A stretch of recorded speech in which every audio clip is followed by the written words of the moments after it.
What is going on, guys? You got Tone here, bringing you my week 4 match for the MPL season number 4. This week we are up against Burger and his San Francisco 49 Tails. Now, we did lose our MPL debut 4-0 to the Texas Tarantrums, but I felt as though I had a plan, but unfortunately it didn't work out as well as I wanted to with Z Victini. Didn't work out as well as I wanted it to, but nevertheless, can't blame the guy for trying. So we move on. We learn from our losses. We're 1-2. We're facing off against the San Francisco 49 Tails, who are, I believe, 2-1 or 1-2, one of those records. So you see my team on the left and my opponent's team is on the right. So just looking at his team, he has a lot of scary offensive threats with Tapu Koko, Alakazam, which should be a problem. Staraptor is a major pain to my team, as my flying resist is reduced to just either Cofagrigus or my Metagross. But considering that Cofagrigus is immune to Double Edge but doesn't want to take repeated Brave Birds, is a pain in the butt. So I'm kind of more hence to rely on my Metagross. There are also some other Pokemon that give me problems. Suicune can be a pain if I get the Sibylette set up. Gliscor can be a pain too, but just looking at his team, Gliscor is his only Stealth Rocker, so if he wants to get rocks up, he has to bring Gliscor, which I am 100% expecting. Along with the Staraptor, Tapu Koko can be a major pain to my team.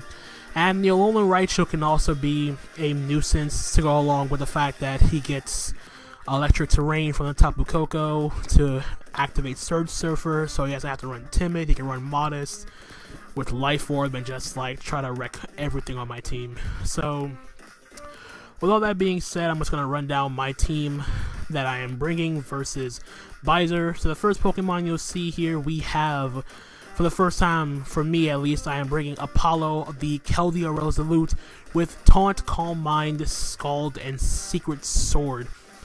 So basically, this is going to be my win con for my match against Burger, as it shuts down Calm Mind variant of Suicune. It can't touch me unless he is packing HP Electric. It can switch in on Scizor pretty decently, though losing its leftovers is going to be problematic. If I get up a few Calm Mind boosts, Scald and Secret Sword can pretty much cover most of his team. The Speed EVs let me outspeed a Jolly Max Speed Staraptor, with the rest put into Max Special Attack, and the rest it's an HP. Just for that little bit of bulk. I could have inverted the Special Attack and the HP, but considering that Keldeo isn't meant to be taking hits in general, that's kind of a problem. But still, this is gonna be my win con. If I could play around the Koko and the Staraptor, I should be fine. So moving on from that, our second Pokemon we have here, we have Perun, making another week, coming back from last week where unfortunately we didn't get to do much with that. Assault Vested again with Thunderbolt, Volt Switch, Shadow Ball, and HP Ice to hit that Gliscor. So basically, Raikou can take advantage of the Tapu Koko's electric terrain.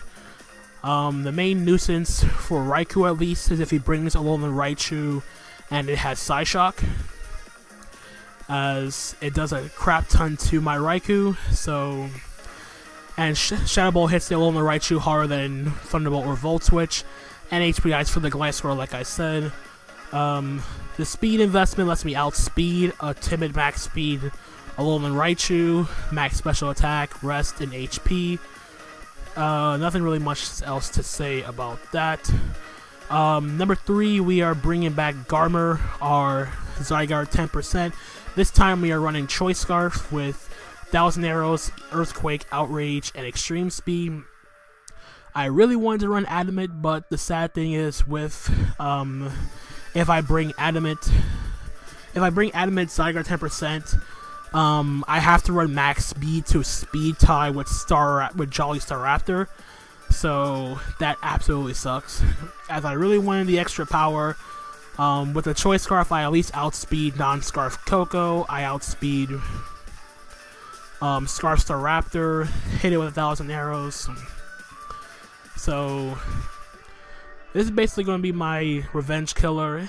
I can deal with stuff like Alakazam, though Dazzling Gleam might hit like it's going to hurt. But it's the added HP investment I put for Zygarde should be able to take a Dazzling Gleam as long as he's not Life Orb. But if he's Life Orb, I'm pretty sure it drops to 1,000 arrows. I could be wrong. But nevertheless, that is Zygarde 10%. So moving on now, Pokemon number 4, back from last week. We have Pyrokin, our Victini, Choice Banded, V-Create, Bolt Strike, Trick, and U-Turn. Initially, I had this Victini as a Expert Belt set with Glaciate for the Gliscor, but after doing some calcs and realizing that Banded V-Create 2 KOs Gliscor, he doesn't really have much of a fire switch in. Salazzle is not bulky enough to take a V-Create, neither is the Gliscor, which is 2 KO'd. Goodra, even though it resists V-Create, doesn't have the best defense, so his switching is the Suicune, which I can Bolt Strike or even trick it to Choice Band on the switch. Running max speed to at least speed tie with a Jolly Staraptor, barring he's not Choice Scarf. So yeah, that's basically our Victini. Just basically going to be trying to dent holes in his team from the get-go. So moving on now to Pokemon number 5, for the first time, we are bringing Flora, our Alolan Ninetales with Light Clay, Aurora Veil, Encore, Freeze Dry, and Hidden Power Fire. So basically, Aurora Veil gives me that 8 turns of Reflect and Light Screen. Encore is here to prevent Suicune from setting up Calm Minds. I can Encore. I can potentially Encore a bunch of stuff into moves it doesn't want to be Encored into. Freeze Dry lets me hit the Suicune. It won't be doing much damage considering how bulky Suicune is. And HP Fly allows me to catch the Scizor on the switch. Again, the speeds for Staraptor, max special attack, 68 in HP. So basically its job is to get up an Aurora Veil, make it easier for Keldeo to get those Calm Minds and live those attacks from stuff like Scizor and whatnot. And the last Pokemon on our team, we needed to bring DMX, our Metagross. Just an early note here, this is the only time you'll see me with Metagross, as I did drop Metagross when I first took over this team, and I got Empoleon, and then for week 5 I traded Scolipede to the Baltimore Braviaries for Gigalith, and I really wish I had Gigalith now, but nonetheless, this Metagross set is designed to be our Staraptor switching, as it can take Double Edges, Brave Birds. Close combats can be a pain, but it does have the bulk to take at least 2 close combats from Staraptor, barring it's not banded. So basically a mostly physically defensive set here, running enough speed to outspeed uninvested Goodra, and the rest is just to make it as physically bulky as possible. So basically the strategy here is get up rocks. I can Pursuit Trap the Alakazam, Ice Punch hits the Goodra, Thunder Punch hits the Staraptor and the Suicune. So that's pretty much it for the team. This team builder was kind of rushed, so to speak, but I feel as though I got most of what I wanted out of the way. So that's going to be it for the team builder here. I'm going to switch over to the battle, and so I'll see you later. Alright, so here I am with my week 4 battle of the MPL. Now, I did say in the team builder that I was supposed to be facing off against Baizer and his San Francisco 49tails, but unfortunately he dropped out as well, so I'm here facing off against his replacement, who just so happens to be Murk, aka Mr. Murkrow, and his Burger Kingler.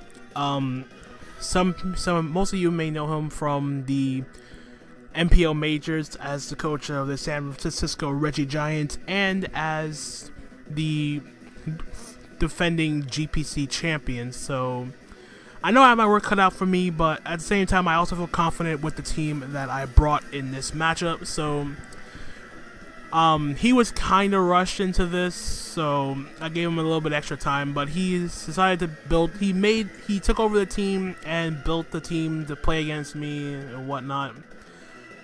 So the team he ended up bringing was, he brought Tapu Koko, Staraptor, Salazzle, Gliscor, Scizor, and the Suicune. I got all of them right except for the fact that I thought he was going to bring Goodra, not Salazzle. And the fact that he didn't bring Goodra does suck, which means because of my speed investment on my Metagross is for naught, as I'm already naturally faster than Scizor unless he speed creeps my Metagross, which I don't think he'll do. But nonetheless, looking at the team matchup from a team preview, I felt as though my best lead would be my Raikou because I can switch on Tapu Koko because I am a Assault Vest. Staraptor I can at least scout for if he's Scarf, but at the same time I don't want to take a double edge. Salazzle I'm AV, Gliscor I cannot stay in on even though I have HP Ice, so that's a one shot.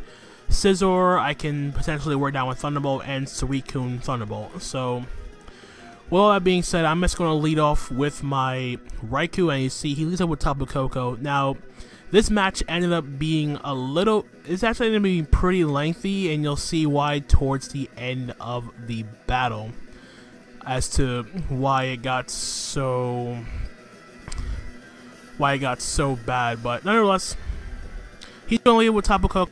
I'm going to leave with my Raikou here. Electric Surge does kick in, so I'm going to decide to get off a Volt Switch turn 1 just to scout what he's going to do. So he goes for the Dazzling Gleam here, and does a decent chunk. I'm going to Volt Switch. I'm going to go directly into my Zygarde here. I apologize for the beginning. It was just kind of choppy for a bit, but in comes Garmer, my Zygarde 10%. I am Choice Scarf, so I know I can outspeed this Tapu Koko. He reveals the leftovers, so he wasn't like an expert belt, no Zap Plate or anything like that. So I'm just throwing fire off a safe 1,000 arrows here, as he's going to withdraw and he's going to go hard into his Gliscor here. So I go for the 1,000 arrows, and the damage is pretty decent. He could be... Oh yeah, I got a crit that turn. Oh man, I forgot. So I got an early crit, but if I didn't get the crit, it would just show that it was pretty minuscule because he's mostly a physically defensive Gliscor. So I'm forced to switch out, and I go hard into my Alolan Ninetales. I get the Snow up, and he is going to get up his Stealth Rock if I recall correctly. Yeah, he does go for his rocks, as Gliscor is his only Stealth Rocker on the team. So I know he's not going to want to stay in and take a Freeze Strike to the face, and he needs this Gliscor to check a good majority of my physical attackers, but mainly my Zygarde and my Metagross. So he's going to switch out, and he's going to go into his Scizor. I could make a prediction and went for HP Fire, but I figured getting up the Aurora Veil was a little bit more practical for me, getting that 8 turns of Reflect and Light Screen at the same time.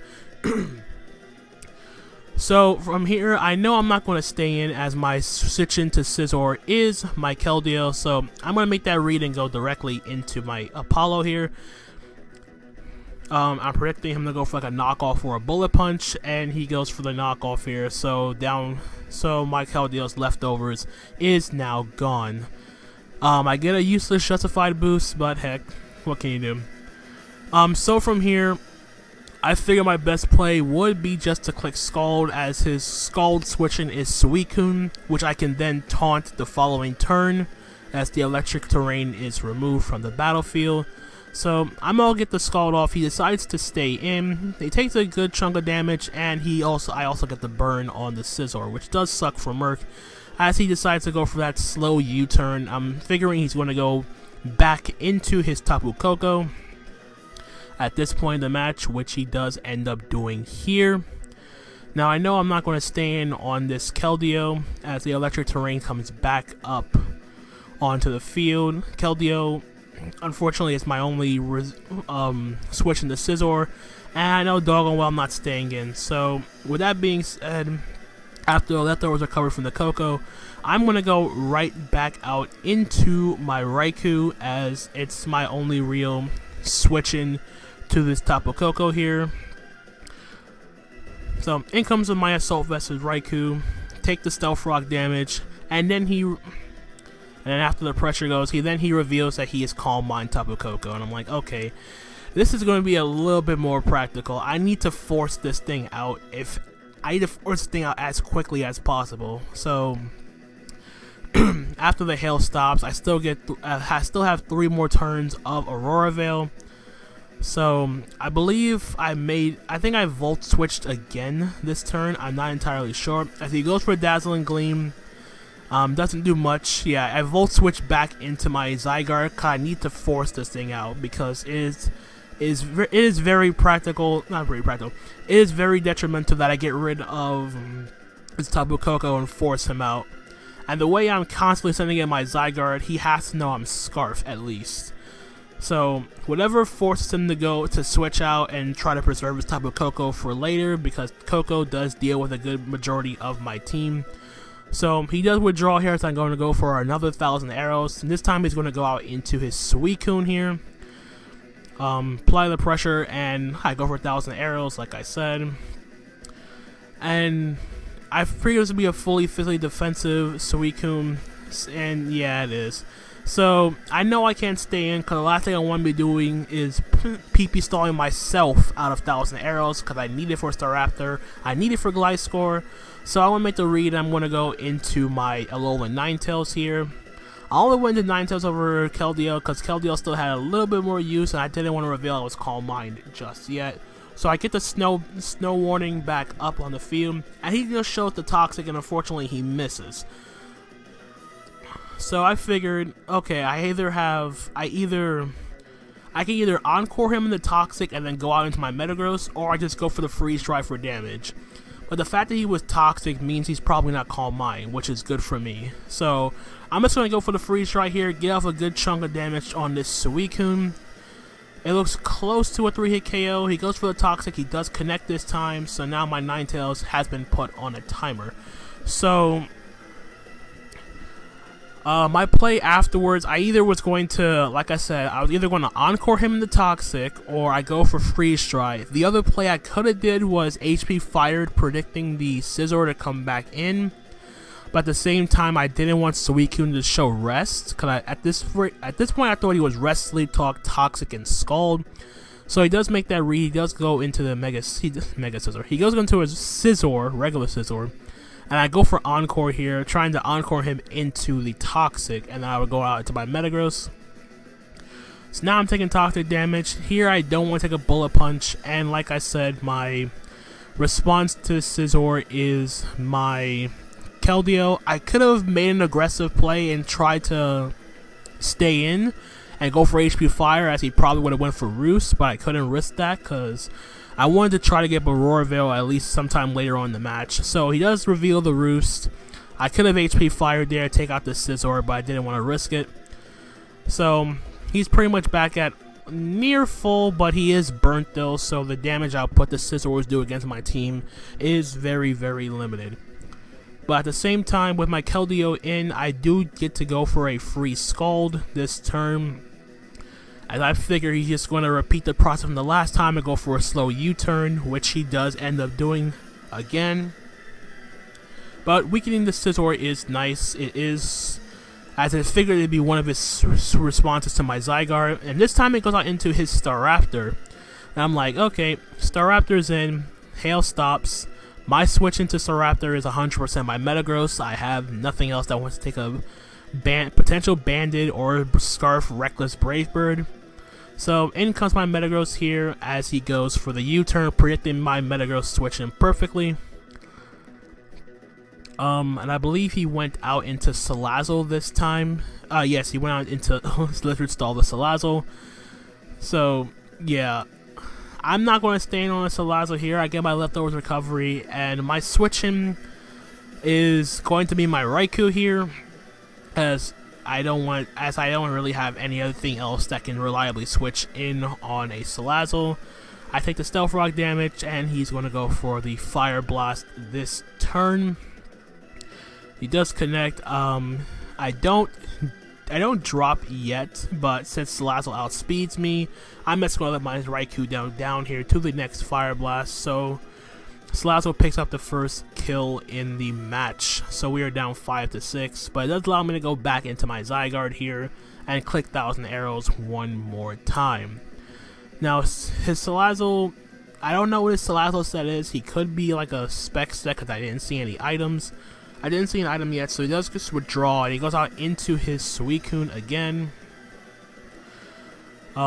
Which is smart because he's just making me, I'm forced 1,000 arrows because of the Gliscor and the Staraptor. That did a good chunk of damage, but at the same time, after the leftovers recovery, it's actually a roll to kill the Suicune. So I'm going to make the safe play. I'm going to switch out and I'm going to go hard into my Alolan Ninetales here because I don't want to take a potential Scald. And if he went for rest, I would Encore him in the rest. So I take the Stealth Rock damage. I get the Hail back up, which doesn't really matter here. And he decides to go for the Scald. So I do live the Scald, but unfortunately I am going to die. Ninetales is going to drop to the poison damage from the Suicune Toxic, so sadly I couldn't get the Aurora Veil back up and my Ninetales is now gone. So we are down 4-6, which sucks, but I do get a switch into my Victini here. I was going to click Bold Strike, but since I'm Banded, he still has that Gliscor around. I'm going to click V-Create this turn because Banded V-Create should kill from this range, and then he reveals Protect just to see what I'm going to lock myself into. I go for the V-Create, of course. He protects. Now, pretty sure I did a calc before this just to ensure that a Banded V-Create would kill Suicune from this range. And considering that after leftover recovery, I say he's about at 20-25%, and a V-Create from a Banded Victini does about 30% to a fully defensive, 50 defensive Suicune. I decided to go for the V-Create, and I take out the Suicune. No crit, thankfully. So I get the kill on the Suicune with my Victini here. So a big threat is down to my team in the Suicune. It wasn't Rest Talk like I thought it was, but it does give him a free switch to go back into his Staraptor here. And he's seen me go to my Metagross before, but I don't have a choice again. So back out comes DMX, the Metagross. Hopefully he would just attack me straight on and not go for a U-turn. He does go for the Brave Bird, so I'm like, thank God he didn't U-turn again. As you see, it doesn't do that much damage, but this is a reckless max attack Staraptor. So Staraptor takes the hail damage, the Brave Bird recoil damage. I know he's gonna switch out here, so now this turn I am going to reveal the Pursuit. And if you remember my Teambuilder, Pursuit was mainly here for the Alakazam, which didn't bring, so I'm gonna Pursuit trap this Staraptor, get a good chunk of damage off here as he decides to go back out into his Scizor. Now my Metagross cannot touch this Scizor whatsoever as the hail stops.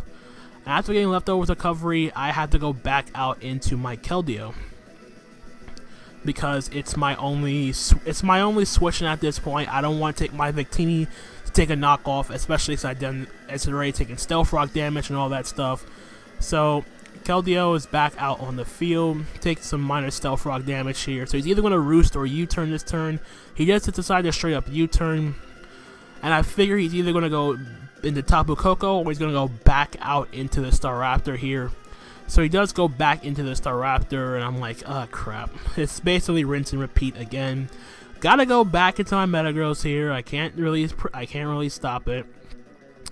So back out comes my Metagross here, taking Stealth Rock damage. Hopefully he didn't U-turn again, but he reveals Close Combat this time. It was stronger than Brave Bird and Double Edge. So he saw Pursuit before, and I'm not going to pursue him again, so this time I want to make a very aggressive play, and I figured he would try to stay in and try to think he would take out him at Close Combat, so I'm just going to Ice Punch this turn, as he's going to withdraw and go hard into his Gliscor here, and I reveal the Ice Punch here. I figured it wouldn't do much because I had not attack invested, but I ended up getting another crit, which absolutely sucks. as I take out the Gliscor here. It sucks for multiple reasons. One, because Gliscor was also another switch into my Zygarde, and it also kept my Metagross in check with Earthquake. But here he goes out into a Salazzle here. I have to go out into my Victini because it's the only thing I want taking a fire type attack, and if I sack off my Victini, I go into my Zygarde and click 1000 Arrows. And now he reveals Substitute, and making use of my obvious switch. So I'm going to click Bolt Strike here to break the sub. So he went for Substitute again, thinking my Victini was Scarf, but I'm not, I'm Banded.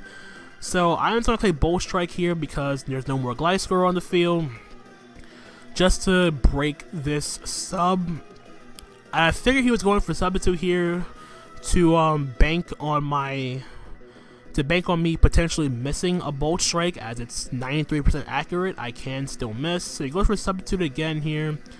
Go for Bolt Strike one more time, and I do end up breaking the sub again. So this is going to happen for at least the next 2 turns, I believe, as he's just going to he's going to continually sub until he is faster. Well, not faster. He's going to continue subbing here for, I didn't know for what reason he was doing this for, but you'll see by the next turn why he did what he did, as I'm going to break the sub one more time with the Bolt Strike. He does have enough HP to make one more Substitute here, which is fine by me. I'm just going to keep on breaking the Substitute with the Bolt Strike here, and he reveals he is Salac Berry Salazzle here as he gets another sub off. As my Victini comes through and breaks the sub with the Bolt Strike.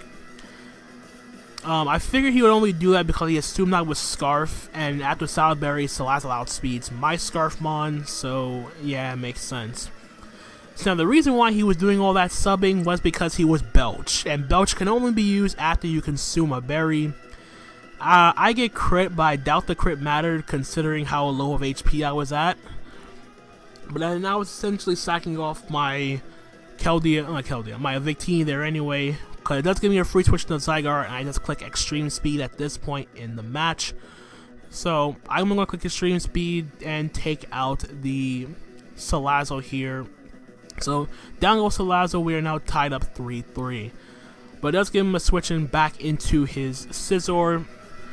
Now I could have 1000 Arrows here, but it was a roll not in my favor. So I made a switch into my Keldeo here. I probably should have attacked it then, but at the same time I couldn't risk not getting the kill as he goes for the Roost.